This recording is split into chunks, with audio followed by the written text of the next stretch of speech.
অনেকে আমাকে জিজ্ঞেস করে যে তোমার নাম তো দেবাশিস বিশ্বাস, তুমি তো হিন্দু ধর্মাবলম্বী, তোমার কোনো প্রবলেম হয় না? আমি মাঝে মাঝে অবাক হতাম। তো আমি ওদেরকে এভাবে বলি, আমি দেবাশিস বিশ্বাস টেলিভিশন ইন্ডাস্ট্রির ইতিহাসে উপস্থাপক হিসেবে সবচেয়ে বেশি ঈদ মোবারক বলেছি। আমি তো কোনো দলের না, কিন্তু আমি সবার।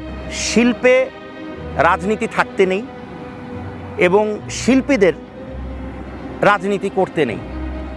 হয়তোবা আমি জন্মগতভাবে একটি ধর্মের ধর্মাবলম্বী, কিন্তু আমার কাছে সব ধর্মই সমান এবং সব ধর্মের প্রতি আমার সমান শ্রদ্ধার জায়গাটা আছে।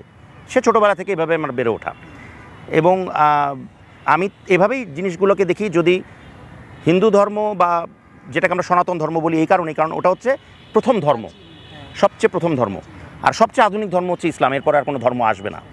তো সেই জায়গা থেকে আমি বলি যে এটা যে মেলবন্ধন, আমার কাছে মনে হয় যে ধর্ম যার যার জায়গায় থাকুক, কাজ কাজের জায়গায় থাকুক, ধর্ম যেন কাজকে বিস্তার না করে, ধর্ম যেন সবাই সুন্দর করে পালন করতে পারে, কাজের উপরে ধর্মের প্রভাবটা যেন ওভাবে পড়লে তো আসলে একটু আমাদের হয়তো বা সমস্যা হতে পারে, বাট সেটা আশা করি কখনো হয়নি। আমি বিলিভ করি বাংলাদেশ একটা সেকুলার কান্ট্রি। এখানে আমি এইভাবে, অনেকে আমাকে জিজ্ঞেস করে যে তোমার নাম তো দেবাশিস বিশ্বাস, তুমি তো হিন্দু ধর্মাবলম্বী, তোমার কোনো প্রবলেম হয় না? আমি মাঝে মাঝে অবাক হতাম এই কথাটা কেন বলে। তো আমি ওদেরকে এভাবে বলি যে বাংলাদেশই আমার কাছে মনে হয় পৃথিবীর সবচেয়ে সেকুলার কান্ট্রি, যেখানে আমি দেবাশিস বিশ্বাস টেলিভিশন ইন্ডাস্ট্রির ইতিহাসে উপস্থাপক হিসেবে সবচেয়ে বেশি ঈদ মোবারক বলেছি। কারণ ঈদের অনুষ্ঠানগুলো ম্যাক্সিমাম এখন পর্যন্ত যদি আমরা হিস্ট্রি ধরি, যতগুলো সংখ্যা আমার ক্ষেত্রে আসবে ঈদের অনুষ্ঠানের সংখ্যা, যেগুলোতে আমি উপস্থাপক ছিলাম, বাংলাদেশে এতগুলো প্রোগ্রাম কেউ করেনি এখন পর্যন্ত। তো সেই জায়গা থেকে আমি মনে করি যে ধর্ম যার যার উৎসব সবার এবং ধর্ম যার যার দেশ সবার।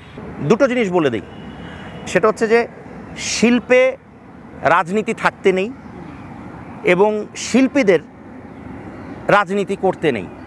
শিল্পী যখন অবসর নেবেন এই শিল্প জগৎ থেকে, তখন তিনি অবশ্যই করতে পারেন, কিন্তু যতদিন তিনি শিল্পী আছেন আমার কাছে মনে হয় এই শিল্পেই থাকুক। আমি তো কোনো দলের না, কিন্তু আমি সবার। শিল্পীদের আমার কাছে মনে হয় এরকমই হওয়া উচিত, এর বাইরে কিছু না। এরপরে যেটা বলছিলাম রিয়াজ এবং ফেরদৌসের কথা, যেটা আমি বললাম যে শিল্পীদের আসলে শিল্পীই থাকা ভালো। হ্যাঁ, তাতে হয় কি শিল্প জায়গাটা ঠিক থাকে, নিজের শিল্পী ইমেজটা ঠিক থাকে। এখন ইমেজে তো গণ্ডগোল হয়ে গেল, তাই না?